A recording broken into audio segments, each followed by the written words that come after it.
Hey guys, what's going on? Welcome back to the channel. Today we will be taking a look at the top 10 worst Marvel Legends of the year. Of course, these were the duds of the year, the worst of the worst.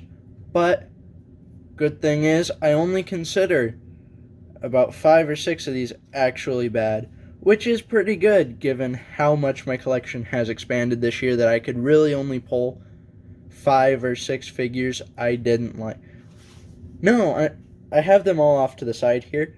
I'm looking at them. I would say only about 3 figures I truly don't like. 3 or 4, yeah. Which again, still very impressive.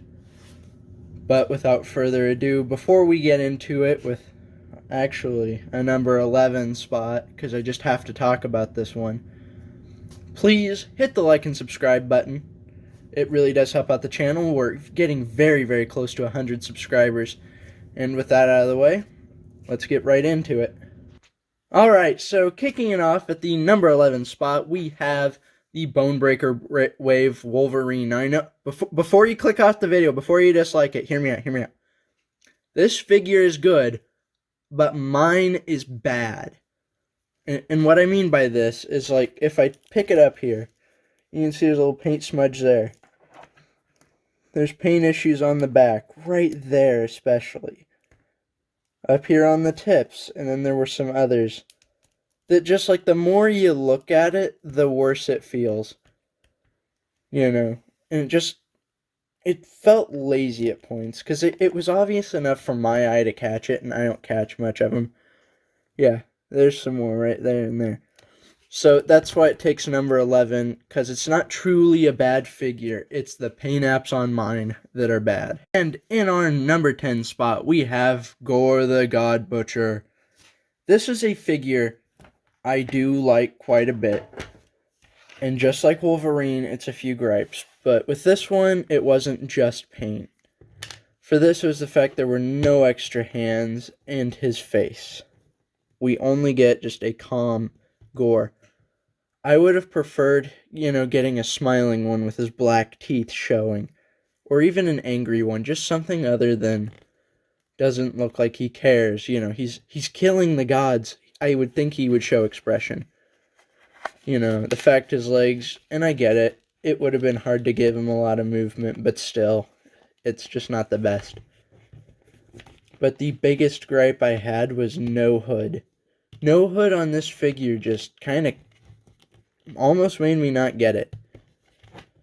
But I bought these before I even saw the movie. I will say, though, I do, like, overall, articulation's fine. It's okay. But I think it could have been better, because, like, you can see here, they have the parts for the hood just sculpted on the back. And I just wonder why they couldn't have put those into the final product. So coming in at our number, let's see, it's 9 now spot, we have the Infinity Ultron. So our first Build-A-Figure. This would have been really good, but to me, I think it should have been taller, especially because of his lance. This thing is so massive, he can barely hold it, and it had to come in 2 separate parts in the box. Like, here he is next to it, and he's pretty well standing straight. Little bent over, but still. This thing is he's like almost half the height. That's not good. He should have been higher. He should have had extra hands. An unmasked head to reveal vision. Just overall, I expected one that could fight the Watcher on my display, but in the end, he can't do more than fight Captain Carter. So he is probably one of my biggest disappointments, because he was one of my most hyped figures for the year. And I hate saying that, I really do. But we're just going to set him back there. We're going to set him back there, and this time he won't fall. And we're going to move on to our number 7. No, I'm really ahead of myself. Our number 8 spot. And coming in at our number 8 spot, we have Everett Ross from the Black Panther Wakanda Forever wave. This figure is okay. It's a re-release. Everything about this, I think, except for the head, is old. But I still don't hate it. You know, it's Everett Ross. I didn't get the original one. If my camera would like to focus on him and not all the stuff in the background, that'd be nice. Maybe I can just... I don't want to shield it. So you know what? I was just going to put everything in the background, but that's not going to work because it's trying to focus on that instead. So here we have Everett Ross, of course. I do like the figure, don't get me wrong, but it is a re-release on a not-so-great body when I feel they should have just made a new one, like a new suited body with pinless tech. But this is what we got, and it's okay, you know. You can still get some decent posing out of him. But with all in all said, yeah, just wish we would have gotten more out of it. So let's move on to our number 8. Let's see. 7 spot. This is gonna be rough. And coming in at our number 7 spot, we have Bullseye from the Man Without Fear 3-pack. This figure, he is a re-release, and the original one was really good. So this one should be really good, right? But I feel that they should have, you know, if they're going to re-release, I don't care, but give him his gun. I didn't have a major problem with it. I barely noticed it until like a week before mine got here when Dave at Displaying Model Behavior, you know, channel you should go watch, talked about it, and it's just bugged me ever since. You know, knife holster. And that's invisible pretty much. So, like, unless you're looking at his back on the display, you're not going to notice it. But this is very hard to cover up. Like, especially if you're doing a fighting pose. And for me, I kind of have him, like, reaching for the knife on my display while he's throwing other knives. Because I just thought that'd be cool. But this figure, articulation-wise, it is the exact same as the original one. But just with less to it. And they gave, I don't know if the original one had it, but they just gave him the hand that looks like this. That was a stupid decision. Why would you give him this hand instead of a gun and some trigger finger? Doesn't make sense. And that's why it's at the number 7 spot. And coming in on our number 6 spot, we have the Marvel Legends Nakia. Now, I know what you're thinking. This isn't a bad figure. It's actually pretty good. And I would agree. We're still in the decent figure range. But it's, number 1, the fact she comes with 2 of the exact same hand, and I'm trying to get the hands out of my stuff right now. Out of the little box I have them in. There, I got it. She has a fisted hand on this side, and then this. It's pretty much a more relaxed version of the exact same hand. So that was just a little extra plastic that felt like a waste. And then there's these. And as you can see from mine here, it is extremely warped. And just distorted and not good looking at all. Alright, sorry I had to cut. I've been under the weather lately, so I'm not sure if that's affecting the voice. But yeah, these are horrible, and I've tried to reshape them, and this is the closest I can get. And it's still angled. It's still not good. This figure's trash. Moving on. And in the number 5 spot, again, we're still in disappointing territory. We're not quite yet in the section of bad. But we have Miss Marvel Kamala Khan. Again, this figure's okay. It looks nice. It's a beautiful looking figure. Except for right here. Double jointed elbows. We had 2 other female figures in this wave with double jointed elbows. I don't know why they couldn't have just used Kamala, because it's not like this isn't a new sculpt. Brand new sculpting, we should have gotten better. But overall, I still like it. Actually, you know what? I probably like it more than Nakia, but I can't be bothered to change my order. But yeah, These two, just depending on my day, are flipping through like where they are on the list. So just don't be shocked if, a month, heck, the day after I post this, I come out on my community tab saying this one was better. But anyway, coming in to the number 4 spot, we have our first truly bad Marvel Legend on this list, being Doctor Strange from Multiverse of Madness. This figure was quite honestly a complete... Oh, no, that's not helping. There we go. I was noticing the lighting on the camera wasn't good. But this figure was a disappointment, and okay, the figure itself isn't a disappointment. I want to make that known. I do like this sculpt. I love this, design. And I heard about how bad the cape was, and I thought, well, it can't be that bad, right? It's that bad. Figure can freestand on his own, like that. Maybe. The second you put his cape on him, even if you just gently apply it, it yanks him down. I can't speak today either. And like the texturing on the cape is nice and all, but it's oversized. Let's just move Strange out of the way here. It's oversized. It's not colored like I feel like there should be some gold patterning in here. And there should have been a peg right there and a hole right here so you could just plug it into his back and have it rest. I tried doing a wire fix on it and it just didn't work. So just catch and not fall off him. And like he's standing there. I didn't think he would. I thought he was going to fall. Like I have him standing now, which is a shocker. But overall, this isn't a good fit. Overall, it's a good figure, but it's just that stupid cape that stops it from being truly amazing. If we had a cape like we did on the No Way Home, which I can't grab currently. Heck, if we had a cape like they did on the kids' toys, because I ended up getting one of those as a Christmas gift.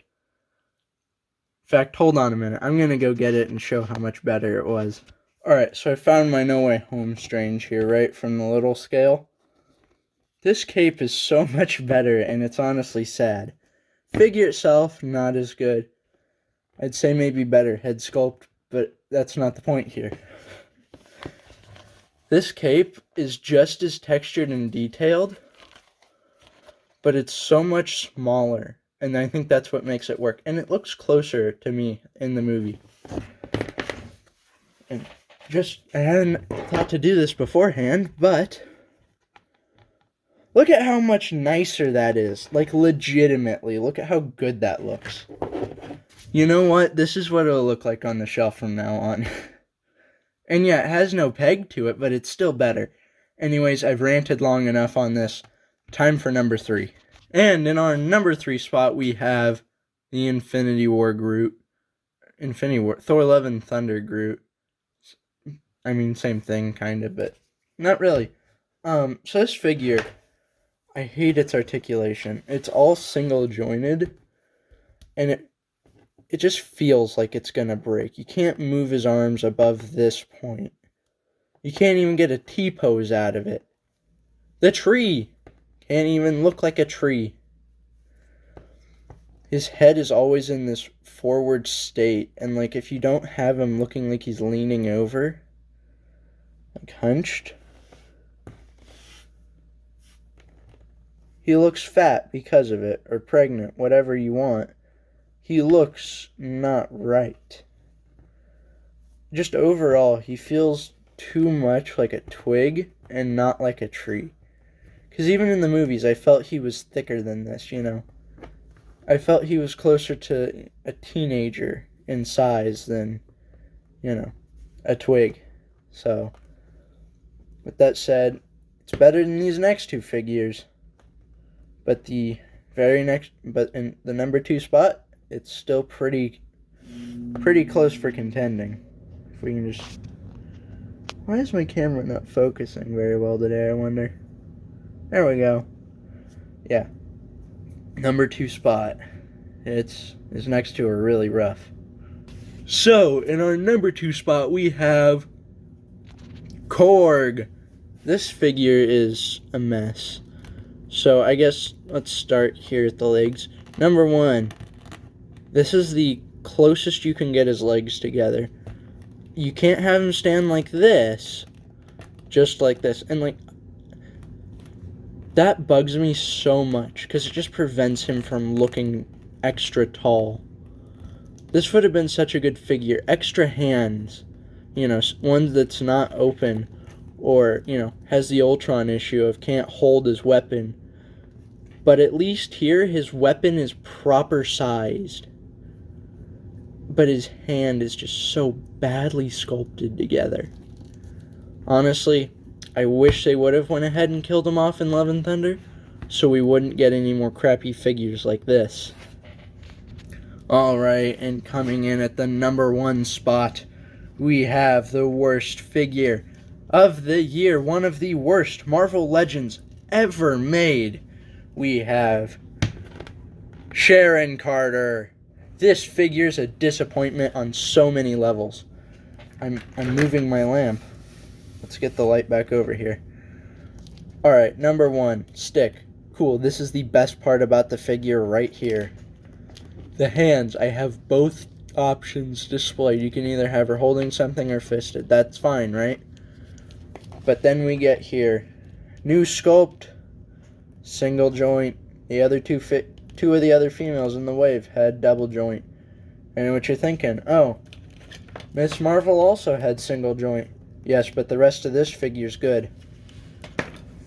This one has so many issues standing from twig legs, and it's not showing now, but when I was making my video, it was impossible to get a good stance. But the biggest thing for me, we're going to have to put her on her knees so we can get her to the camera. The face. I put the box away, but the face looks nothing like the actress. I can't think of her name off the top of my head. But this just doesn't look close in any way. It doesn't even feel like they tried with this face. So overall, I'd have to say, if you get this figure for Ultron, which if you like What If, get this. I recommend it. Like, it's a majority good wave, so. But yeah, problem standing, horrible face sculpt, just overall a bad figure.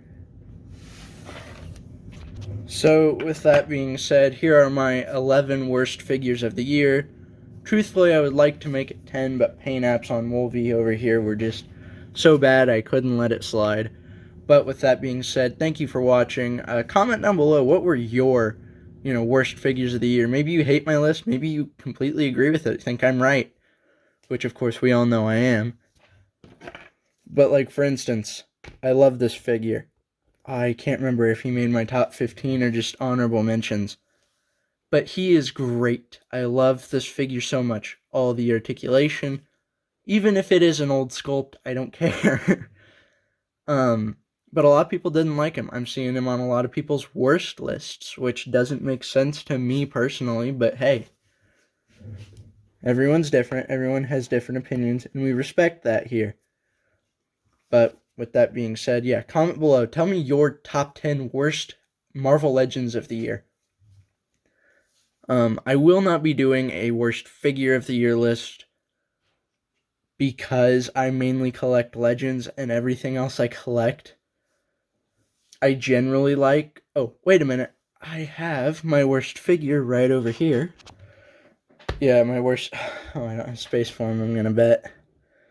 My worst figure of the year is the McFarlane Batman. Just lack of articulation. And the fact if you want him unmasked, it's a new figure. His off to the side look, so if you want him looking at someone, he has to be like this.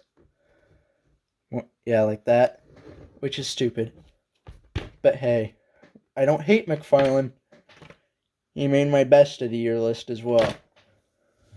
But these Batman figures were so bad. And then there's the fact that his unmasked head is shorter. Like the body is shorter somehow. but I'm not going to get into that here. Maybe I will make that video because I feel I could rant for a few minutes. But with that being said, this video is getting too long for my liking, so why don't we wrap this up? Thank you for watching. Hit the like button, subscribe. I stated this earlier. Comment below. I think that's everything, and I will catch you in the next one.